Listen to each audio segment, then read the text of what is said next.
Good afternoon, everybody. How y'all doing? It's great to see so many of you here this afternoon. My name is Mike Butterworth. I'm the director of the Center for Sports Communication and Media, and it is my distinct pleasure and honor to welcome you here, and in just a moment, welcome our guest, Howard Bryant, here. The Center for Sports Communication and Media is part of the Moody College of Communication here at the University of Texas at Austin, and the Frank Deford Lecture in Sports Journalism is one of our signature events. The lecture is sponsored by one of our other events, the McGarr Symposium on Sports and Society, and I suspect some of you may have been in the room just last week when we had that event, and so I'm so glad to see you back for this event today. This particular occasion is especially welcomed because we originally wanted to see Howard for this lecture 2 years ago, and like everybody else, we had to respond to the emerging pandemic and make sense of an entirely new world. So this is actually the first Deford lecture that has been in person since 2019, and I'm, again, delighted to see you all here. We're going to welcome Howard in just a moment, but before we turn to the lecture and our question and answer conversation, let me share a few words with you about the man for whom this lecture is named. Frank Deford is among the most celebrated sports writers in American history. Born in Baltimore in 1938, Deford graduated from Princeton University before beginning his career with Sports Illustrated in 1962. He went on to write 15 books, including 2 that were made into movies, Everybody's All-American and Alex, The Life of a Child, and that second book was a memoir to his daughter, who died at the age of 8 from cystic fibrosis. Deford became a vocal advocate for the Cystic Fibrosis Foundation, where he served as national chairman for 16 years. Beyond the pages of Sports Illustrated, he was a weekly contributor to NPR's Morning Edition and regularly appeared on HBO's Real Sports with Bryant Gumbel. Deford was recognized really with countless awards and honors, including being named 6 times as U.S. Sports Writer of the Year, receiving several honorary degrees, and being elected to the National Association of Sportscasters and the Sports Writers Hall of Fame. He and Red Smith were the only writers to be included multiple times in David Halberstam's edited collection, The Best American Sports Writing of the Century. Those stories, The Rabbit Hunter, about Indiana University basketball coach Bobby Knight, and The Boxer and the Blonde, about boxer Billy Conn, are still celebrated today as exemplars of sports journalism. The Sporting News once called Deford the most influential sports voice among members of the print media, and GQ declared him to be the world's greatest sports writer. This is a brief summary, and it only begins to capture Frank Deford's accomplishments, but it does help us put in context his influence and legacy. At the Center for Sports Communication and Media, we are proud to sponsor this event in his name, and among our tasks is to honor and promote the highest standards of sports journalism and to consider sports journalism's history as well as its present and future. Our guest today more than meets the high standards established by Frank Deford.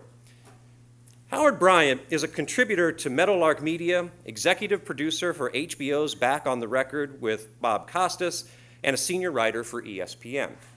He joined the Worldwide Leader in 2007 after previously writing for the Oakland Tribune, the San Jose Mercury News, the Record, the Boston Herald, and the Washington Post. He is the author of 9 books, including Juicing the Game, Drugs, Power, and the Fight for the Soul of Major League Baseball, and The Heritage, Black Athletes, A Divided America, and the Politics of Patriotism. His first book, 2002's Shut Out, A Story of Race and Baseball in Boston, received the Casey Award for Best Baseball Book of the Year, and Bryant won a second Casey Award for his 2010 book, The Last Hero, A Life of Henry Aaron. Our original plans for Howard's lecture in 2020 coincided with the publication of his book, Full Dissidence, Notes from an Uneven Playing Field.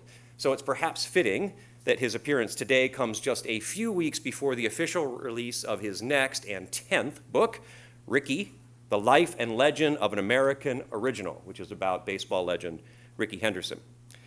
Much like Frank Deford, Howard Bryant's talents extend to radio and television. He's the weekly correspondent for NPR's Weekend Edition Saturday. He's appeared regularly on shows such as Outside the Lines, and he has served as an expert in Ken Burns' 10th Inning and Jackie Robinson documentaries, as well as Major League Baseball's documentary, Major League Legends, Hank Aaron. Should also note that Howard was a guest in a previous Center for Sports Communication and Media event, our virtual town hall, Pandemic Politics on the Playing Field, and was a finalist in 2021 for our annual award, the Dan Jenkins Medal for Excellence in Sports Writing, for his piece, Police, Protest, Pandemic, and the End of the 9/11 Era. Across all platforms, Howard's work is characterized by his keen sense of history and his insistence that the most important stories require us to take seriously the relationship between sports, politics, race, and justice.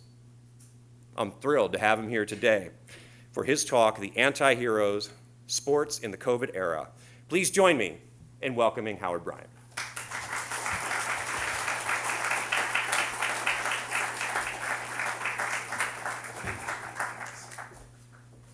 Hello, everybody. Oh, this thing isn't on. Can you hear me? Yeah. Oh, okay. Should I turn this on as well? Is it a backup? Do you need it? Okay, there we go. Well, thank you for having me. It's good to be here in person. I think, as Michael was saying, we were trying to do this a couple of years ago, so obviously when so many of us got into this business because of Frank Deford, when the University of Texas calls and asks you to come speak, how can you say no? You wouldn't say no. In fact, you'd be extremely excited, and I am. So thank you for having me. Once again, we were canceled in 2020 because of the pandemic, and I think we got canceled again in 2021 because of the pandemic, and then we got canceled again last month because then I got COVID. So great, right? So this is a perfect topic for what for the times. So just with a quick show of hands, is anyone here in either journalism or political science, sports management, or history? Anybody? Well, mostly everybody then. Well, I think it's important. This is one of the subjects that's really going to dominate your lives over the next several years, and certainly historically, this is one of the most important periods. I'm going to make the argument that it may be the most. I'm sure folks who are studying the 1960s may disagree. And likely, it'll be a good argument over the next 10 or 15 years. We'll see. Generally speaking, when we talk about sports and history, we end up in that period between Jackie Robinson in the late 40s, moving into Muhammad Ali and such, and then up to Title IX in the early 70s. And that is the period when we're talking about athletes and activism. And it usually stops there. And the rest of it has been, maybe the 1930s with the Olympics and such, 1936 and all. But this period that we're in now has been representative of a true rebirth. And when you think about this time period, it really does go back until about 2011, 2012, after the death of Trayvon Martin. And you think about what took place before that, there had been essentially a dormancy for almost 40 years, where you didn't really feel players getting involved, and athletes didn't use their platforms, as they like to say. They didn't say much of anything. I was having a conversation not too long ago with the great sociologist, Dr. Harry Edwards, who is arguing the point these days that the players were quiet during the 70s and the 80s and the 90s. His argument is that the country and the industry of sports really could not handle more protest, that it was not going to be able to sustain constant battle in the streets and constant sort of pressure. And instead, the players sort of went underground and were using their platforms and using their influence inside the industry of sports, which allows them now to speak by creating some goodwill and building the industry of sports. So I guess the way Doc's argument is that once everybody got rich, then they can talk to each other, I imagine. That might be part of his point without the sarcasm. But for me, I think that we're going to remember this time period of 2012 to present ongoing as one of the most influential Certainly, it's going to be the most influential of your lifetimes if you're following this. It's going to be a period that is going to inform virtually everything you do in following this, whether you're in the business of sports, whether you're a historian, or whether you're writing about it. It's certainly going to be the period that is going to shape, not only is it going to shape what you're writing about, but it's going to shape you. You're living it. You're the ones who have had to go through this period. And so from the standpoint of being, I'm sorry, I said I was going to time this so I didn't go on too long, but I didn't, but I'm going to now. And so, you know, as you are going forward with this, it's not just a story that you're covering, it's your story. And I think about my son is about to go to school this year as a freshman this September, wherever he chooses. And then you also realize that he hadn't been in a classroom since the 10th grade until this year up in Massachusetts. And so you wonder what that does to your college experience. What did it do to the college experience for many of you? I don't know if you guys shut down or for how long, but it really is going to affect how you look back at these years. And so for me, what I find very interesting about where we are today is in comparison to where we were. If you go back and look, even in 2012, the Sports Illustrated has the cover of, I think it was Sports Illustrated, with the Miami Heat after Trayvon Martin was killed. And the Miami Heat, all the players are wearing hoodies. And then after that, when we get into Ferguson, with the uprising in Ferguson, and you see when Eric Garner was killed in New York City, the players wearing I Can't Breathe t-shirts. You see the St. Louis Rams in 2014 in November coming out with the hands up, don't shoot gestures. And you notice that something very different is happening in sports. Players are speaking, players are talking, players are challenging, and they're challenging convention. And then you're seeing what's the best way to say it? The emergence of a class of athletes who are trying to affect what is happening in the culture and in the country in a way that this generation just hadn't seen. And what I found very interesting about that period wasn't only the fact that the players were talking finally, but it was also the reaction to them. And we've heard the term shut up and dribble many, many times. And what I always found very interesting about the shut up and dribble attitude was, if there's one thing that this country respects and fetishizes and worships, it's money. And after wherever you want to go, if you look at the 2016 election, why was Donald Trump president? Because he was rich. And after he won the presidency, people said, well, maybe Oprah Winfrey could run for president. Why? Because she was rich. Maybe Mark Cuban will run for president. I mean, why? None of these people have any political experience whatsoever, but they're all rich. And so when you're rich, you get to talk. When you're rich, everybody wants to hear from you. You may have nothing to say, but you're rich, so we listen. And you put a microphone in front of somebody who has money, and suddenly it becomes news, it becomes important. Except with the players. And when the players were talking, we didn't want them to talk. They were the only group of people who had money that we wanted to be quiet.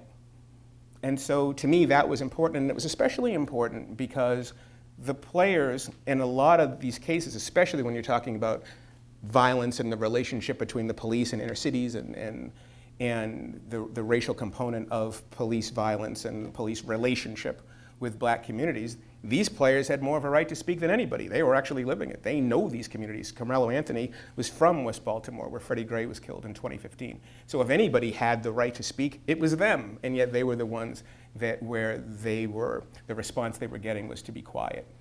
And so it's very important to remember what was taking place during these years. And then, of course, 2016 leading up to Colin Kaepernick taking a knee and really changing the entire sports conversation, changing the way that we looked at athletes. And really, in addition to changing what was happening in the general culture, also creating a demarcating line from the past. This was not the way that Michael Jordan and Magic Johnson and Patrick Ewing and the rest of those great players, they didn't operate that way. They were quiet in comparison, did not get involved in political issues. And so you could see something very special was happening. No matter how you felt about the players speaking, the fact that they were talking was news. It was different.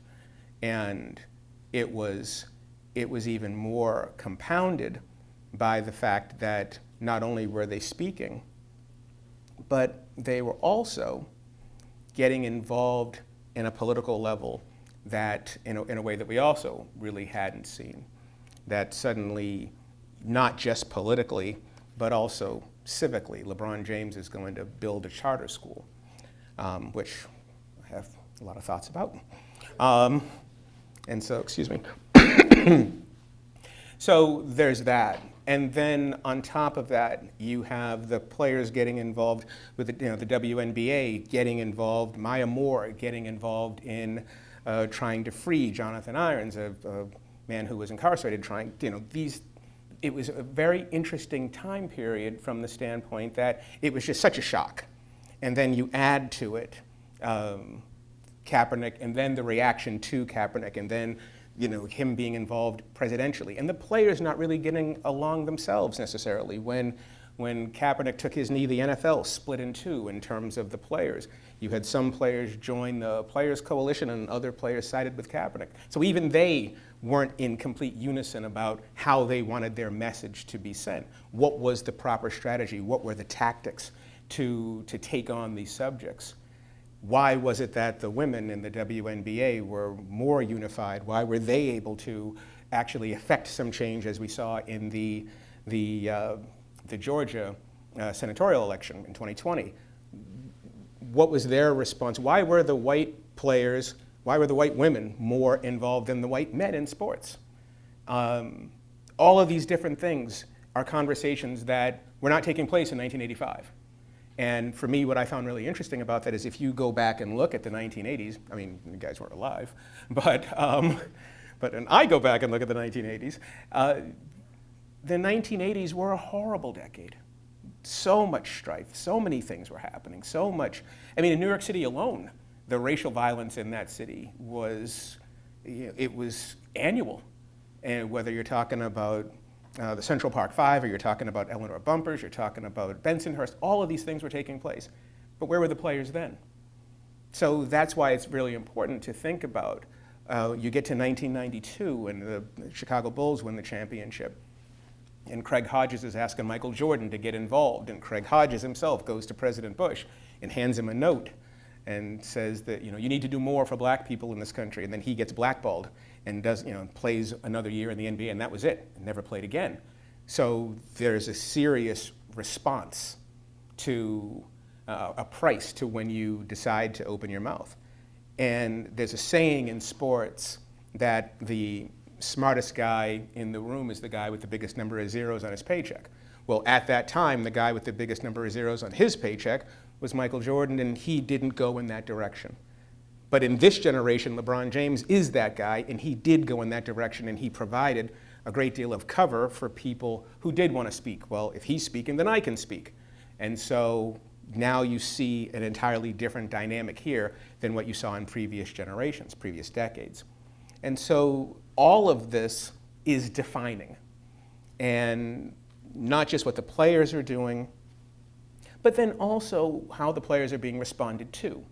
The Megan Rapinoe takes a knee during a soccer match, before a soccer match, and so what does her league do? They don't show the national anthem, or they don't even play it before, so they make sure that she can't be seen. When the players are taking a knee in the NFL, CBS now cuts away from the national anthem, so the country cannot see the players protesting. So you've got this battle taking place here between the ability to express and the desire to suppress. And all of these things are relatively new, and they're certainly generational. And so as you move forward into 2019 and 2020, especially after George Floyd is killed, you had Ahmaud Arbery, you had Breonna Taylor, you had this constant, every single year, every month, there was something taking place that was driving this conversation forward. Whenever something happened, you would go to the players and ask the players what were they going to say. When LeBron James came back to Cleveland in 2015, 2014. I can't remember. Which year was it? It's 2014. When, Tamir Rice gets killed. LeBron James says nothing. And why did LeBron James not speak then when he is speaking all the time? Because it was a very difficult thing for him, making his return after his bitter departure, after the decision. Is he going to say something? Is he not going to speak? Why isn't he speaking now? How come he's speaking on this but not that? All of these issues are at present. And then 2020 hits, and I remember I was in spring training. I was with Dusty Baker over in West Palm with the Astros, and there was a little bit of talk about this, about COVID, but nobody quite really knew what it was. And then I went home, and then I think that weekend, Tom Hanks and his wife tested positive. And after that, things shut down within a week. I think the NBA went, Indian Wells tennis tournament went, then the NHL, then it was done. And baseball decided to shut down. And so now we're in this new era. And what was really interesting to me about that, one was just obviously not knowing the uncertainty of the shutdown. I remember when my son's school shut down, they said, oh, we'll be back in a week. And then a week became 2 weeks, and then it went. And during that time, you're also looking at the death tolls, and you're looking at what is happening in New York City, where you're using Central Park as a public morgue. And then the CDC comes out, and I don't remember which official came out and said, at some point, everyone is going to know somebody who gets this. And it was stunning. And it's so funny now to be in 2022 and to think back to what that felt like. Has everybody here had COVID? I know you haven't. I know you haven't, Amira. Everybody knows somebody who's had it, right? How many people here have had it? Right? So at that time, that was a staggering thing to hear, that we're all going to get, what is going to happen? It felt apocalyptic. And it reminded me, as things continued on, it reminded me of 9/11 in a way. And that Tuesday, I was covering the Yankees. I was covering the Yankees for the Record, and I remember, one, because I actually lived in Manhattan, we had to go down to Ground Zero. I was one of the only reporters from my newspaper who actually lived in the city, and so you had to, suddenly you weren't a sports writer anymore. You were a journalist. You were covering news, and you had to go, and now you were engaged in something that had nothing to do with the Yankees and the Red Sox, or playing the White Sox, or whatever was happening. And I remember, excuse me, it hasn't gone away, really.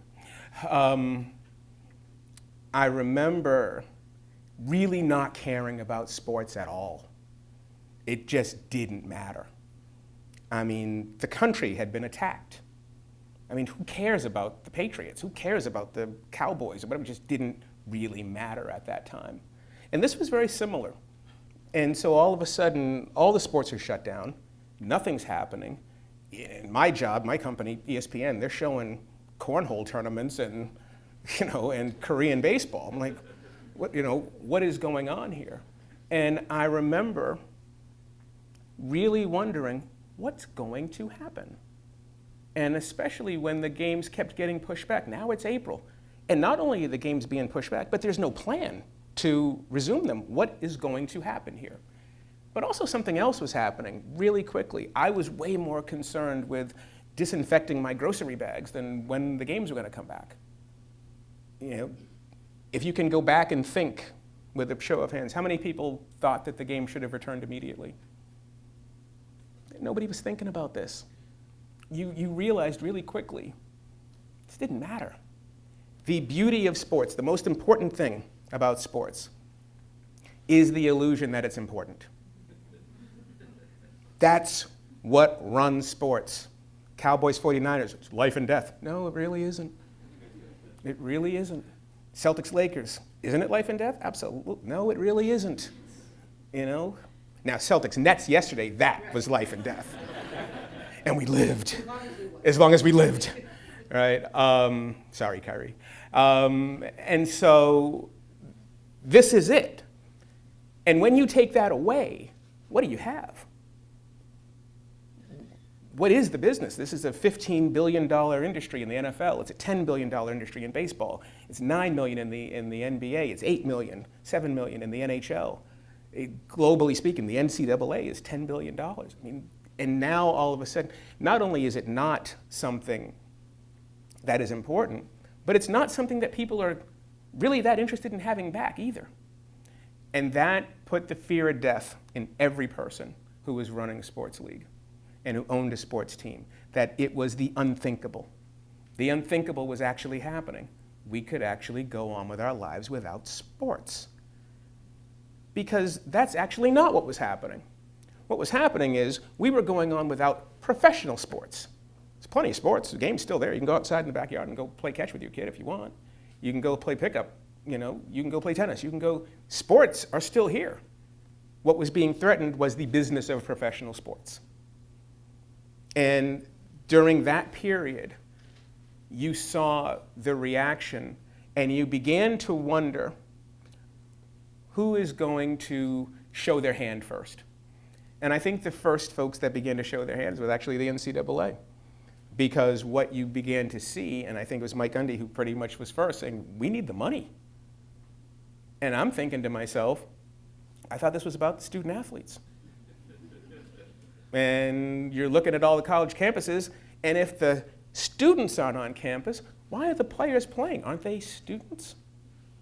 And I think it was the Ivy League that actually just shut down completely. They were the first ones to shut down completely. And everybody else was trying to figure out, how do we keep this going even though people are on ventilators right now? It really was revealing to me what was being said. What was being said was, we need this more than we care about your health.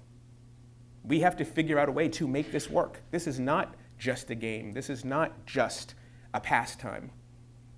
That there are real dollars at stake. And as time would go on, we would also see how important that was. Because the pandemic did not slow down. It wasn't as though when we got to September or October, and everyone kept saying that, well, once you get to, that during the summertime we're going to be able to, we'll be able to play, and it didn't happen that way. So what happened during the summer of 2020 was very, very clear that the professional leagues and the universities were going to make a choice. And that choice was going to be, are we going to be responsible and think about this in terms of public health, or is this business? And very clearly, it became business. And remember, this is pre-vaccine.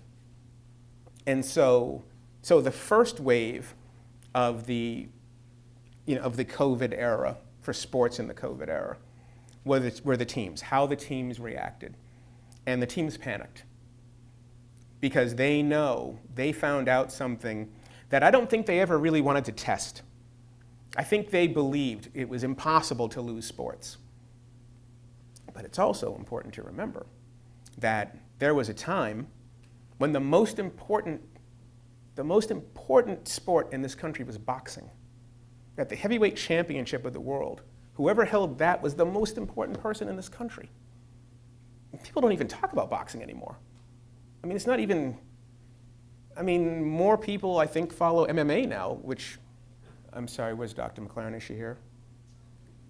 Which is barbaric, by the way. But another sport that you just didn't think was going to climb, it was never going to pass boxing, and yet here it is. Extremely lucrative, extremely powerful, extremely important sport. I remember when in ESPN at some point, I remember early, I think in the late 2000s, the attitude at the company was, we're never going to broadcast that. And they broadcast the hell out of it because everybody watches it. And now they have Friday night fights and it's not boxing anymore. There was a time when the World Series, the heavyweight championship, and horse racing were the three most important sports in this country. So now you get into this period with COVID, and the unthinkable is true. we actually don't need this. And the response was devastating. The response from the sports leagues were, we're going to keep this going no matter what, because now we've seen what's possible. So all of a sudden, we're going to have pauses and shutdowns, and we're going to play, and we'll play a 60-game Major League Baseball season, which isn't even half the season, and we're going to call this legitimate, and we're going to have some games where you've got 8 guys on a basketball court. Some games get canceled because they can't field a full roster. And all of this feels incredibly irresponsible. It feels like you really do care about the money more than you care about people. And you certainly care about the money more than you care about the people who are playing. And if you're a college athlete, you are an employee because suddenly you're essential. Because all my classmates aren't even in the building. And so thinking about this period, there was a lot of revelation. There were a lot of things that made us pay attention. This is why I say that when we look back at this period, we're going to think that we did what? They made this decision? And so as that goes on, this time period will go, even as it recedes in memory, in terms of the research, you'll see more and more and more that this is going to be one of the major intersections in the history of sports. And that is why I will take that bet that it will rival the 1960s in terms of how the business of sport moved forward. And that was pre-vaccination. Then we start getting to a point now where you have vaccinations. And now there's a conversation about what to do about that and who's going to take it and who's not and what is the public policy of that. And now when you start out pre-vaccination, we're talking about the teams and their reaction. Now that there is a vaccine, now we're talking about the players and how the players respond to this.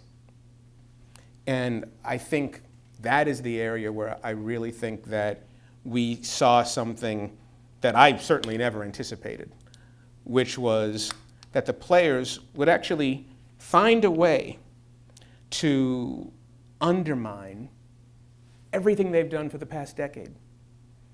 Now, on the one hand, how many people think being vaccinated is a personal choice? Don't be afraid. I mean, just your choice. I mean, yeah, right?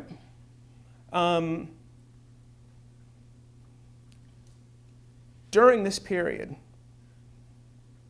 we as a country made the worst possible decisions we could make in terms of dealing with something that was a global catastrophe.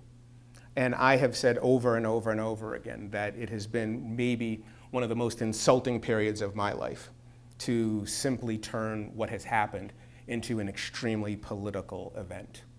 That just looking at the death tolls themselves, just the raw numbers, what happened to us?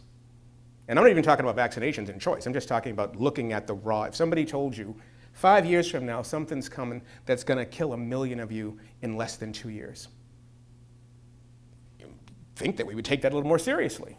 I'd be scared to death. And that's really not what happened.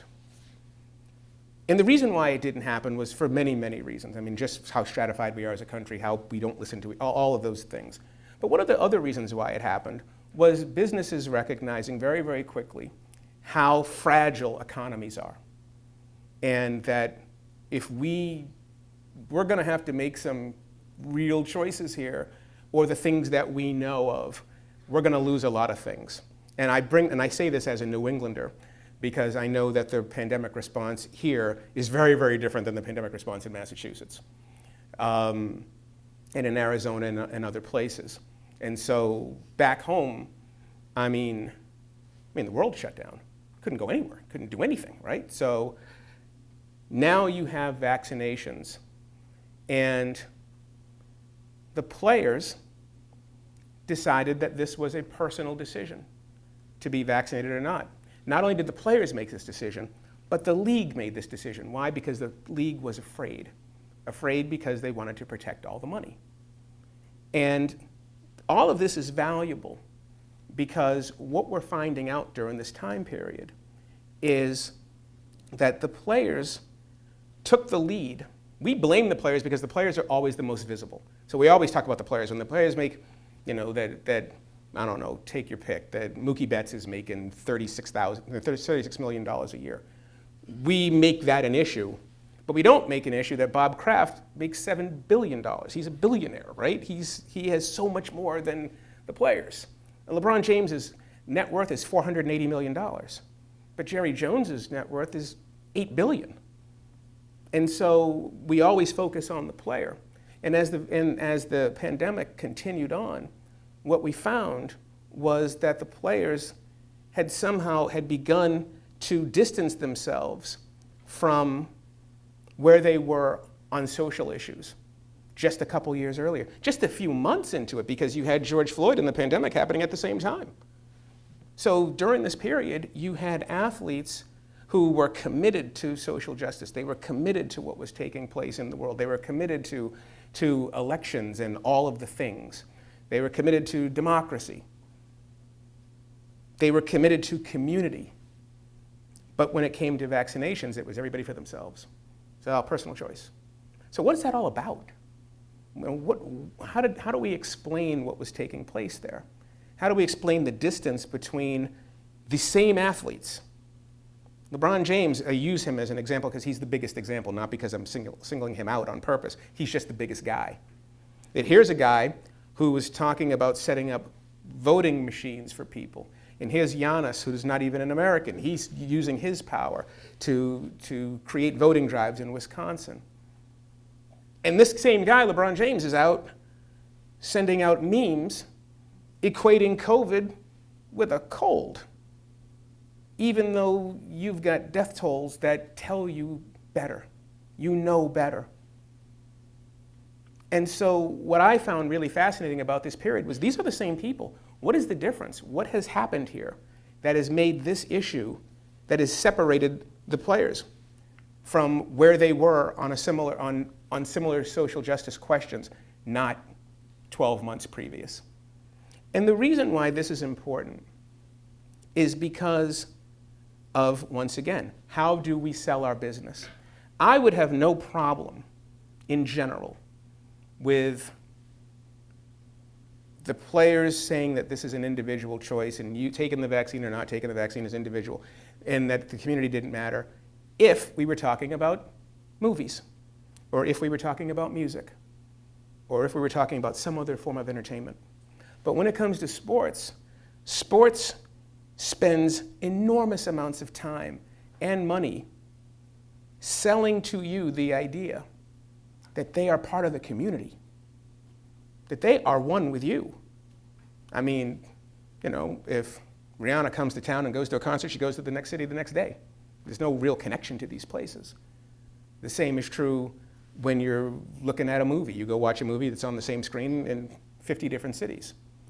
But sports is telling you as a business that we are the same. We are on the same team. We are part of the community. You are important to me as owner of the Dallas Cowboys, and therefore, why do we have the Walter Payton Man of the Year Award? Because sports is selling to you that these people are important members of the community. Why is it in between quarters when you watch a basketball game, you have these charity commercials, NBA Cares? Because they are selling to you as part of their business model that we are part of your community. But in COVID, no, I'm out for myself. It's just me and you're on your own and you're on your own and everybody's on their own. Why was this so different? And one of the things that's really important in this conversation as well, to me, is that it's not simply my choice versus your choice or me using propaganda to make you feel that the New England Patriots are part of the family, when we all know it's just a business like every other business, right? It's not just that. That would just mean, okay, then somebody sold you a line of bullshit and you took it and you accepted it. You're dumb, you're the naive one. That's it. That's all it would mean. Except in this case, it's not just that. Because this is your money. Whenever these sports teams are asking for public money to build their private stadiums, that's money coming out of your pocket, taxpayer. So you have a say here. When the Buffalo Bills are getting $1.4 billion for a stadium in New York, And New York is crumbling just like every other city and every other state in this country is crumbling in terms of infrastructure. Why are they getting $1.4 billion for a football stadium? And it's not a multi-purpose stadium. They only have one sport up there. They've got football. And it's not like they're up there, they don't have a baseball team. So it's not like you're using that as multi-purpose. So all of this is taking place, and we're not connecting those dots. We're not connecting the dots that this is yours. It's not them saying, here's what we're going to do with our money. This is yours. It belongs to you because you pay for it, even though they try to tell you that it's a private business. If it were a private business, then build your own damn stadium with your own money. And so because of that, the players do have some responsibility. Are you part of the solution or are you on your own? Are you going to be silent on this or are you going to get involved in the battle for misinformation? And so that's been my issue with this during this time period. It isn't the, I think that, obviously science-wise, I think people should get vaccinated. But I also think that this country completely screwed up the entire story of the vaccination. Number one is, Michael and I were talking about this. It's not even a vaccine. It's a treatment. A vaccine suggests that you can't, once you get it, you're not getting it again. It's a treatment to reduce. And in general, when I think about what's taking place, when we take our step back, let me just take our step back. It worked. The goal of the vaccination movement was not to prevent people from getting COVID. It was to reduce the strain on the healthcare system, to keep people out of the hospital. So when you break your ankle, you can actually go to the hospital and every bed isn't taken by somebody with COVID. That's what the vaccine was supposed to reduce. And in general, it worked. Even though I got it last month. But still, it worked, right? I didn't go to the hospital. I have a cough that won't go away, but I never ended up in the hospital, and I never felt my life was in danger.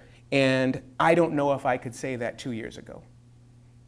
Because 2 years ago, I felt like I did have COVID, because I ended up in intensive care. Urgent care. I ended up there and had to get a chest x-ray, and they gave me antibiotics and everything else and didn't know what it was because the chest x-ray didn't show any pneumonia. It was something else that put me on an inhaler 2 years ago, and I'm on an inhaler now. So I think I probably had it back in 2020. And that, I felt like I might be in danger. But this, I felt like, I'm susceptible to bronchitis anyway. I felt like I had a cold that hasn't gone away yet, and I have a cough just like I've had coughs in the past. So in general, the movement actually worked for what it was intended to do. If we used better language and just called it a treatment instead of a vaccine, maybe we would have had some different results in terms of hesitancy. I don't know. Who knows? That's not really what I'm here to talk about. But what I am here to talk about was this idea of what this period has done to the athletes, what it's done to us, and what it's done to the industry. And the industry is, in a way, will be different than it's ever been. Especially when we're talking about fair competition. And I think that's one of the things that we all like to spend a lot of time on. We are talking about what does it take to produce a real champion. Were these championships legitimate when some of the teams had rosters and some of the teams didn't and some guys played and some, so you never really know. Is a 60-game champion really a champion? Who knows? But what we do know was that the one thing that sports saw, the one thing that this period has taught us, is that the industry of professional sports is not going to allow itself to be in any sort of danger the way it did in 2020. And if that means sacrificing the public health, then you sacrifice the public health. If that means sacrificing the legitimacy of your contest, then you sacrifice the legitimacy of your contest. Ed O'Bannon, did the heavy lifting early, excuse me, on NIL. And that battle has been fought for 40 years. COVID had a big piece of that for this very reason. You can't just call them students. You cannot call them students if there are no students and they're still working. And so all of this, all these pieces come together and they form a puzzle. And I think that as we move forward and as we see sort of what takes place going forward, I just think that this period is going to be one that gets more and more attention. And it's going to get more attention as well simply because one of the things that happened is you can no longer hide behind a lie. That COVID did a lot to reveal the true industry, the nature of the industry. And so much of that industry is relies on emotion. And when you take the facts and then you move back away from the emotion, you realize, oh, there's a lot of issues here that have to be dealt with. So that's my feeling as to why this period is so important and how many things are going to change. I think the other piece that I meant to bring up as well is that because the industry realized how important it was and because governments realized how important sports were, they had a vested interest in keeping sports going. So the players were getting special treatment that nobody else was getting. If you look at what was happening in Australia with Novak Djokovic, that country was on lockdown, but they chose to play tennis anyway. And yet, the rules were very clear, and yet Novak Djokovic tried to play anyway. The one thing, as strange as I find him and as contrary as I find him, the one thing I will say about Kyrie Irving is he walked the walk. If I can't play without a vaccination, then I won't play. Respect. Okay, that's how it works. He understood the consequences, and that was it. But the point of all of this is that the reason why the athletes are getting this special dispensation is because they are expected by culture to be part of the solution.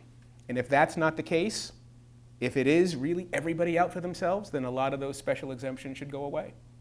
And it should just be business, and they should follow the same crazy mask mandate and everything else that you had to deal with in New York. The players got the exemption. Why? Because they're so special. But that comes with a responsibility. And if you don't take that responsibility, then you should lose those privileges, in my opinion.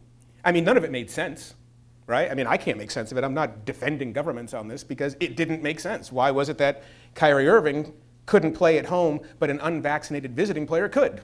I don't know. I mean, it didn't make sense. However, this is what it was, and this is what it's been, and this is why I say that as we look back, it's going to be really, really a fascinating time as we get more time away from it.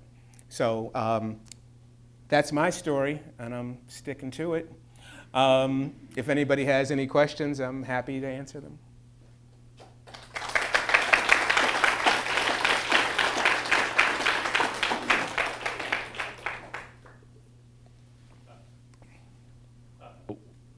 We have a microphone.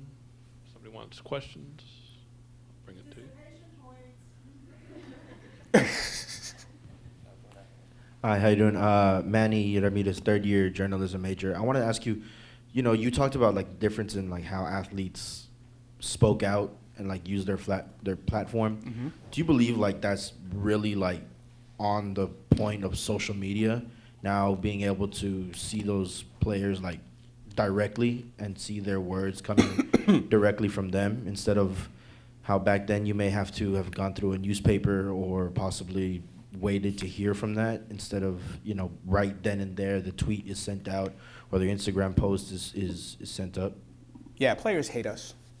They do. I mean, I guess I kind of would as well if I were a player. It has changed. Social media has changed everything because you're getting through those middlemen. You're getting through those filters. If I have something to say, I'll speak directly to my 2 million Instagram followers, or I'll do a Facebook Live, or I'll do an IG Live, or whatever. I'll do whatever it is to talk directly to my fans and speak my own piece, 100%. The important piece of that as well is the idea earlier, I think just even a few years earlier, players have purposely not wanted to talk. I mean, like in a baseball clubhouse, they would barely talk to us even off the record because they were afraid that somebody secretly had their phone on record and that they were going to be turned into some sort of viral story that they didn't intend. So understood, that social media gave them a way to get away from us. No question. Huge, huge piece of this. Raphael, government major. You had said something about the public doesn't want to listen to players, even though we listen to billionaires like Elon Musk, even if they have nothing good to say. But he's coming to town. Oh, he's here already. That's right, he's here. That's right. I keep saying he's coming. He's here. Unfortunately. Do you think that has to do with anything about players are still seen as labor, whereas the billionaires who own them, like Jerry Jones, or not own them, but pay for them? Own them. Well, we do use the term owner. Do you think that has to do with we still see them as well, you gained your money through working, and this billionaire gained their money through a different outlet? I think it's a great question. I think it's the root of the paternalism in sports. I think that the worst thing that we do to athletes is to say you get paid a lot of money to play a kid's game. It's not a kid's game. It's a multi-billion-dollar industry.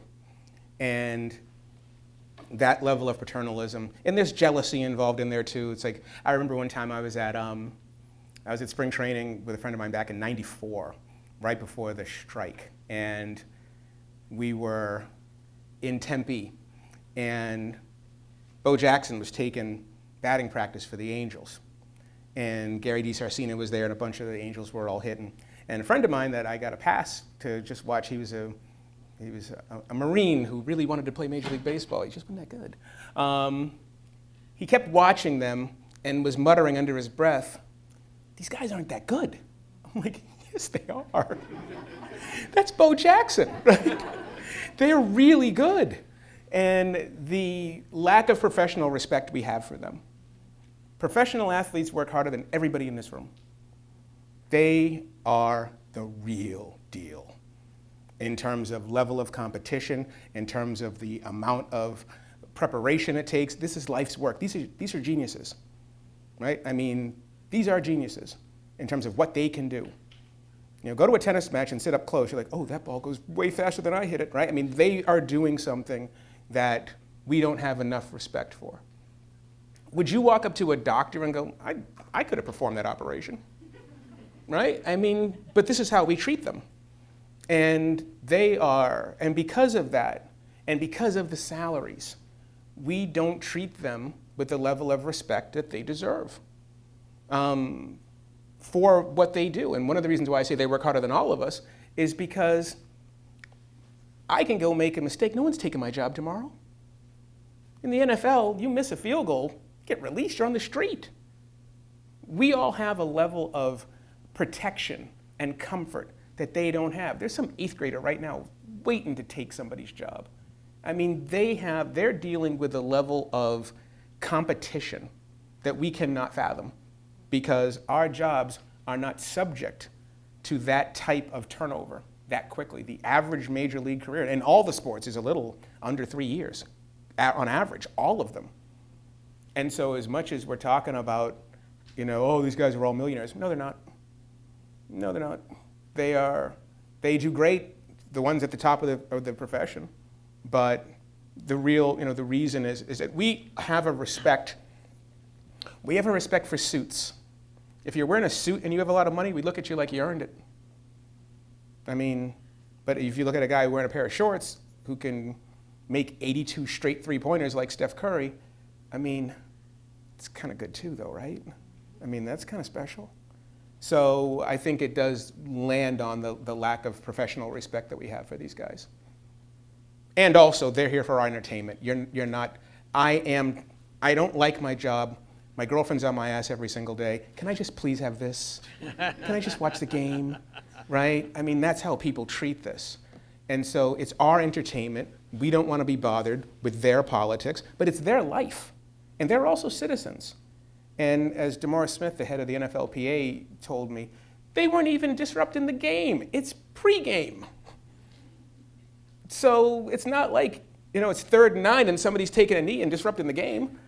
It's something that they are expressing as part of the entertainment package. Yes, sir. Hey, Ken, former journalism major a long time ago, Really enjoyed your talk. I have a question about the whole Brittany Griner situation. You know, timing is everything.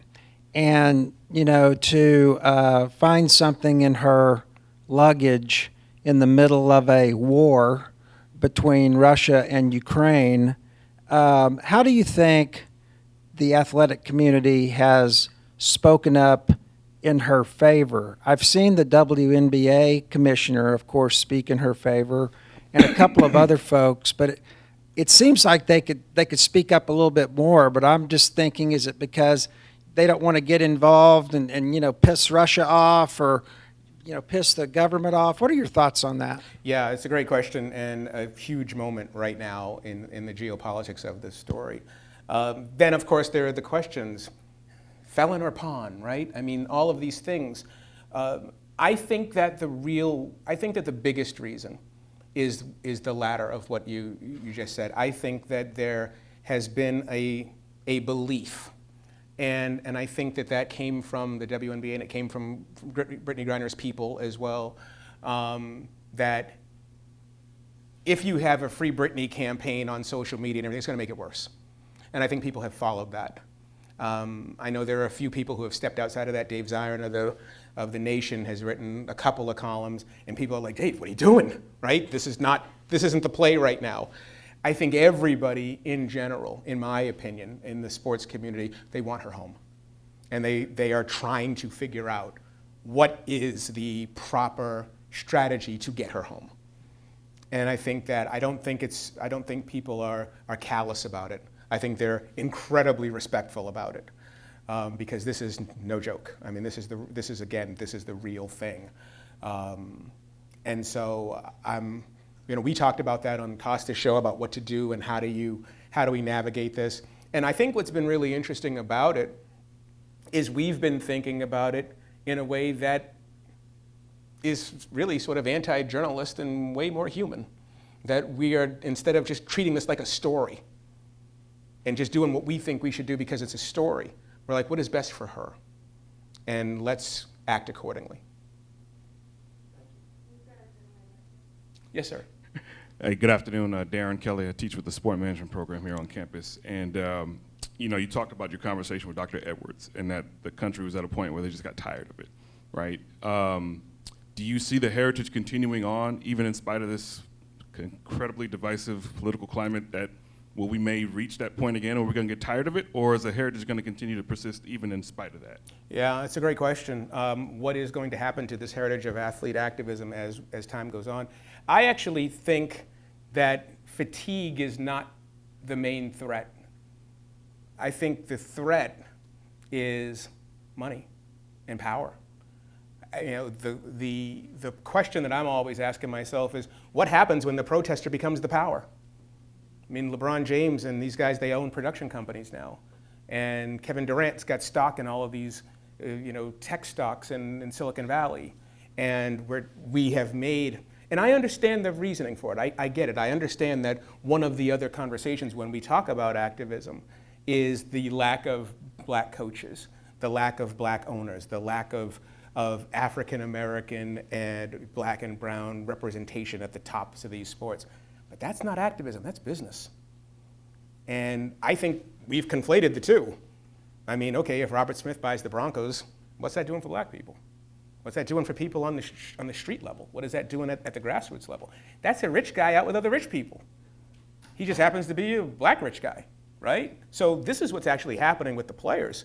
These players are gaining so much power and they have so much money. You look at them now, they're partners with T-Mobile, they're partners with AT&T, they're partners with State Farm. We saw this happening with LeBron and the whole China fiasco. And so people were talking about him as if he were a CEO. Well, LeBron didn't want to mess up his Space Jam money, right? I mean, but this is where it's going, where you have so much, these players are moving into the billionaire space. What happens to their activism? You can't protest yourself. So maybe it's similar to what the Baseball Players Association used to say when the league first, when they first started collective bargaining. It's our job to make you billionaires. And then we did our jobs if we made you rich.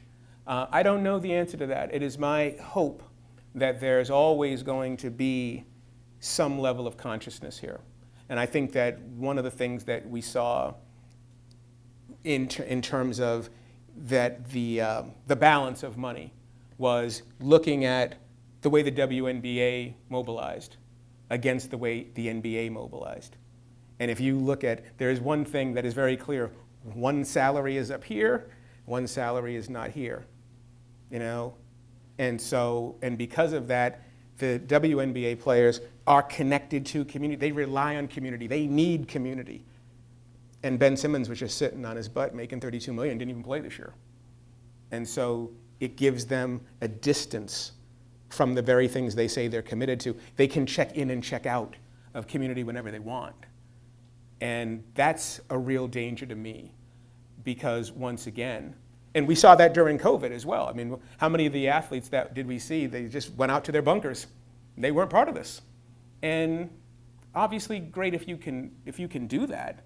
And then of course, because no one's going to the gyms now, LeBron and Serena Williams can go out and tell you that you need a tonal home gym system, right? Because we all need those, right? We can all afford them. But they are getting so distant from us and that space has been getting bigger and bigger for the last 50 years. But now it's getting to a place where you wonder what's going to happen to that responsibility. It is my hope, as I always say, that the one thing about this period that I was always impressed with, no matter how you felt about it, and let's also remember that just because you do what I want you to do, or just because you take the side of an issue that I like, that doesn't mean that's the only activism. Anti-vaxxers are also very active. That's also activism. And so let's always remember our terminology here. But I still think that regardless of what side of it you're on or what position they take, I think it's valuable that the players are speaking. Sometimes you may not want them to speak, but I do think it's valuable that they do.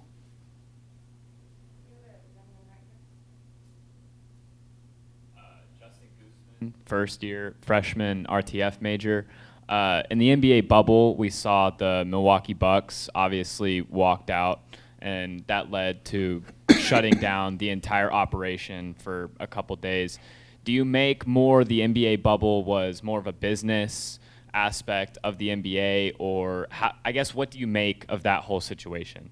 Yeah, that's a good question, and that was Dr. Edwards' point. That what Harry was saying was you don't get to you don't get to the place of the bubble without the Michael Jordans and without the Charles Barkleys making the NBA palatable to to their advertisers and having partnership that they didn't have before. That moment of silence in the 70s and 80s made 2020 possible. What I made of it was something remarkable. I go back to 2014 during the entire Donald Sterling affair with the Clippers. And when the players chose to play, they turned their jerseys inside out, or their warm-up jerseys inside out. They threw them in the center of the court, but they kept playing. And there were players, and Carmelo Anthony told me this, that he would have advocated that the players not play. That sooner or later the players have to send the message that we can shut this down. We can shut the whole thing down. And then Jacob Blake gets shot in in Kenosha, right? Yeah. And they do shut it down. And Naomi Osaka chooses not to play. And now you see something that we have not seen before, that the players are actually going to shut the game down. And that is a moment and that's why 2020 is such a remarkable year, because you have that moment, and then in less than 6 months, the players are saying, everybody go do what you want. It's a different issue, but it really is sort of an interesting juxtaposition, because that is the moment I think people, when people look at this arc of athlete activism, they actually stop playing. And to me, that was the moment that everybody thought was never going to happen, but it happened, which means it can happen again and for a longer period. There were also people who thought that the players shouldn't have come back, that Dwayne Wade and LeBron James and company shouldn't have gone to Barack Obama, and he told them to go back and play. And they're like, no, that wasn't the strategy. The strategy was for you to listen, and the only way for you to listen is for us to make a stand. And I think it's important here to remember something. We are talking about labor. If you're talking about vaccinations, you're talking about labor. If you're talking about taking a knee, you're talking about labor. Everything we're talking about is within the framework of players, owners. As Don Fear used to tell me all the time, the game isn't Red Sox Yankees. The game is owners versus players. And so as the players begin to show their power, the owners are then going to respond in their own way. And that is the center. And we just saw this with the baseball lockout. These two sides, just nobody wants to give an inch, and having the power to hang in there as long as they want. And normally these things wouldn't get to the point where they were at now, because people historically had always said, well, we can't shut the game down. We can't do that. That is the line, that's the nuclear bomb. You can't do that. But what have we seen? The NHL shut down in the 2000s. The NBA shut down, not for the full season, but the NHL shut down a full season. The players have walked out, and they do so because both sides know that you care so much you'll be back. And so, once again, this is this balance that goes back and forth, and it manifests along different issues, but at the end of the day, we are always talking about labor. Hi. Where? There. Hi. Hi. Avery Garrett, third-year journalism student. You said once everybody got rich, they could talk to each other, and that they were the athletes, were the only group of people we didn't want to talk. What do you think that revealed? How incredibly racist this country is. Number one, because remember, one of the things that the players were talking about was the NBA is an 80% black league, right? However you want to put it, those numbers it's a black league. And the amazing thing to me about the NBA, in comparison to baseball, is that basketball has done the best job of adapting to the people who play it. Like, whoever plays the game, suddenly, like, you're watching, they play music during a game now. Like, during the game, I'm like, wait a minute, you can hear music. I mean, I know I sound like an old man, but it's like, they're playing music during the game, right? And so, and then you look at baseball, and baseball gets mad if you hit a home run and flip the bat a little bit. They get all mad at you, right? So, adapting to who plays it. And it goes back to what we were saying before about labor. The idea, and it's not just how racist the country is. It's that you always have to, if you're going to examine an idea, the 3/3 rails of American life are race, class, and gender. You have to examine all of them whenever you're going to deal with a subject. Even if you conclude that that each one isn't equally weighted, you have to consider them. And when you consider the race and class element of professional sports, once again, the class element. And you could go back and look at the history of this university back in the 60s, and then Wyoming, and those movements in the 60s when these players were beginning to assert themselves. One of the responses, especially in Wyoming, during the Black 14, was, we're doing you a favor. It's not your athletic talent and your world-class ability that is bringing you here. We're pulling you from the cotton fields.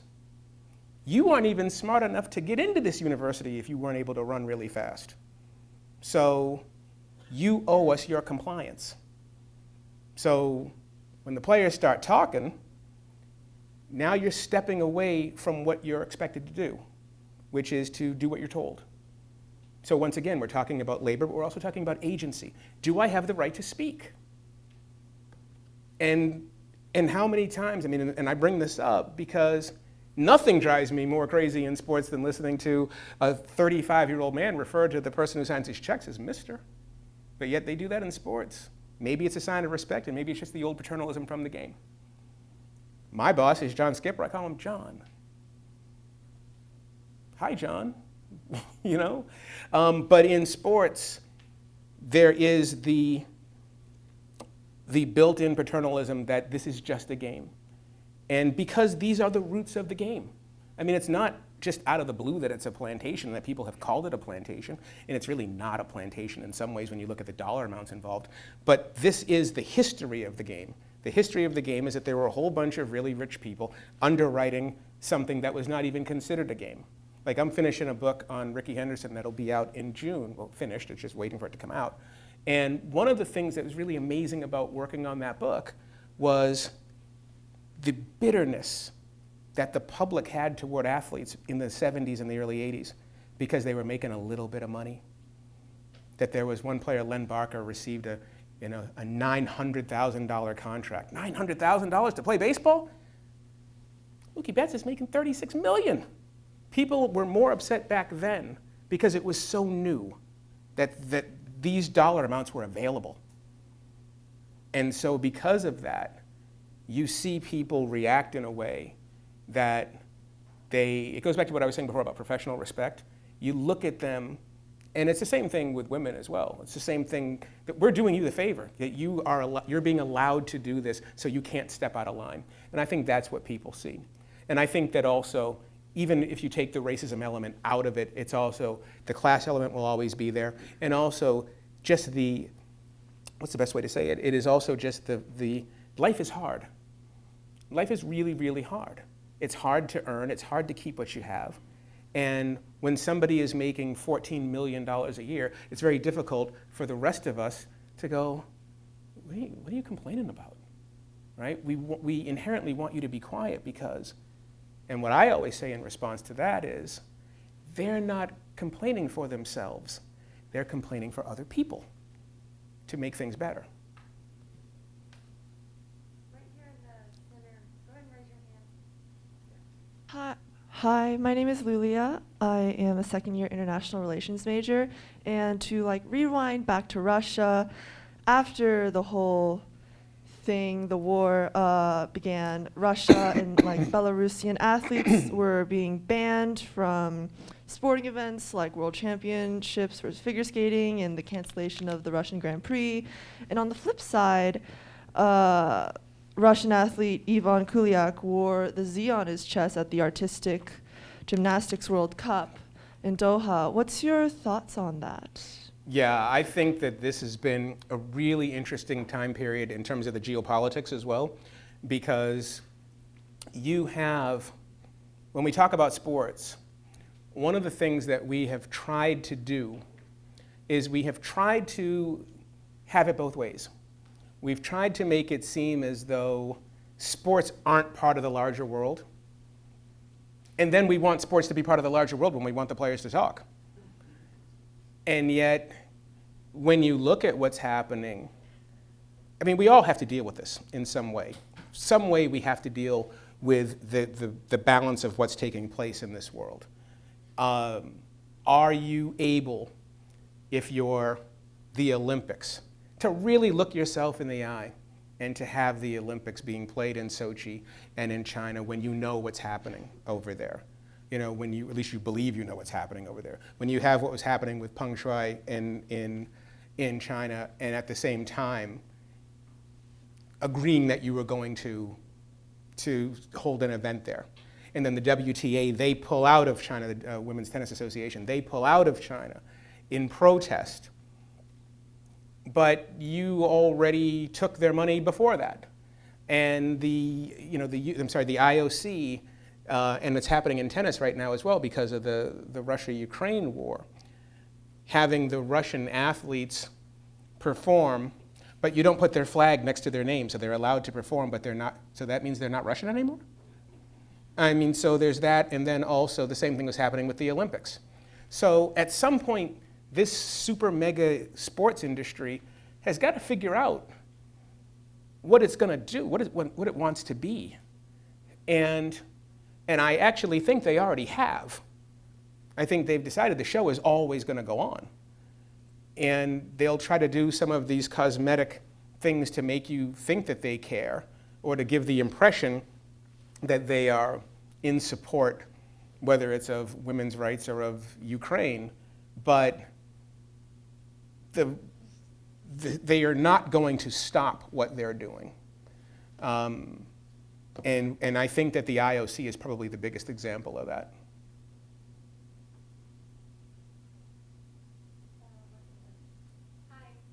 Is it on? There it goes.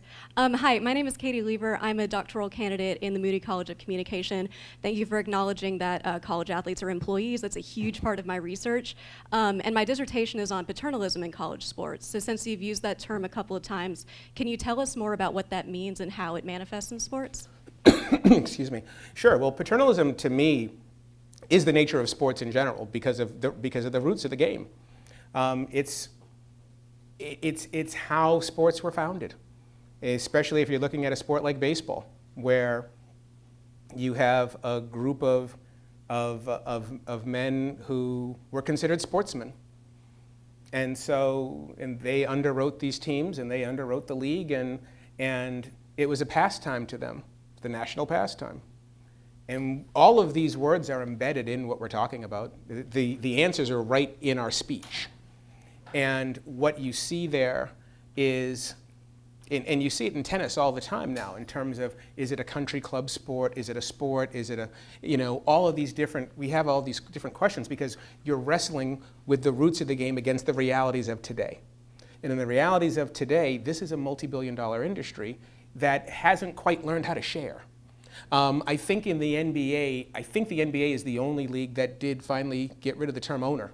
They're now CEOs or whatever, managing directors or managing partners, which is what all of the other industry leaders are. They don't call Bill Gates an owner, right? So, or Elon Musk or Larry Ellison, they don't call them owners. So the paternalism in the sport, it's embedded in the language of the game. And most of that is once again rooted in a lack of professional respect. It's rooted in the idea, which is really interesting to me. It's rooted in the idea that we're doing you the favor. It's rooted in the idea that there is no market for being able to run 40 yards in 4.2 seconds, except for the market we've created, which is to create the National Football League. But at the same time, they recognized how important it was to keep it when COVID hit. So it wasn't a one-way street. They realized how much they were in danger of losing as well. And I think that is the issue here, is the balance, the lack of balance, because it's so tilted in one direction that the athletes are receiving, well, you guys get to go to college for free. No, you don't. Your scholarships are one-year renewables. You have to perform. You're not being given anything. And we talk about this, and even when you listen to fans, the way the fans talk about it, it's almost as if they have a financial stake in this. We pay your salary. No, you don't actually pay my salary. We're giving this guy $20 million. I mean, it really does show you how deeply ingrained the imbalance really is. And anytime you try to undo an imbalance, you're going to have conflict. Anytime you try to say, well, wait a minute, let's rebalance these scales here, there are going to be people who think you're ungrateful. And especially, and that's going to be even more true in a place like the WNBA, where they're on the margin. They've been in business 25 years, but you have numerous WNBA owners who believe that it's charity, and they treat it like charity. And they want they want the players to feel like it's charity, because if we pull this out, you won't have a league anymore because you never really had one before. Even though, let the record show, the ABL was on its way to doing pretty well until the WNBA got involved. And so business steps in the way. And it's manipulation in a lot of ways. In other ways, I remember talking to Carmelo Anthony in one of the interviews that we did about this, whenever there has been a movement that, hey, you know what, maybe we should have a player movement. Maybe it's time. We all make a ton of money. Maybe there's a way that we could create some, people, if there's one thing we know, and if there's one thing that the people at this university know better than anybody, you have to be good for us to watch you. Right? If you are the University of Texas football team, you expect to be a good football team. We're not just out here watching football. We want it to be here. Right? You're supposed to be good. And if you're not at this standard, everyone's going to hear about it. So what that says to the player is, we have power. Because there are very few people in the world who can do what we do at our level. If that weren't the case, people would be watching Division III football, which they don't really watch unless their kids are playing, right? I mean, we watch professional sports because we want the highest level of professionalism and competition. And so therefore, that has value and that needs to be respected, which means that balance has to come closer to this. And that's one of the reasons why the NBA is really the leader in, they are the closest thing to partners that you have in professional sports, whereas the NFL is the furthest away. That partnership is something that, that we need to get closer to, because that partnership gives you equity, it gives you a stake, and it creates balance. And then you can begin to distance yourself from the paternalism of the past. Howard, we're going to be out of question time. We are. Yeah, and then for the students in 301J, if you have to go, make sure you go out on this side so that you can get credit for your attendance. They have to be in another class by 6. Oh, it's okay. So, You can go. Please. Don't leave just yet, but let's give a great round of applause. Thank you.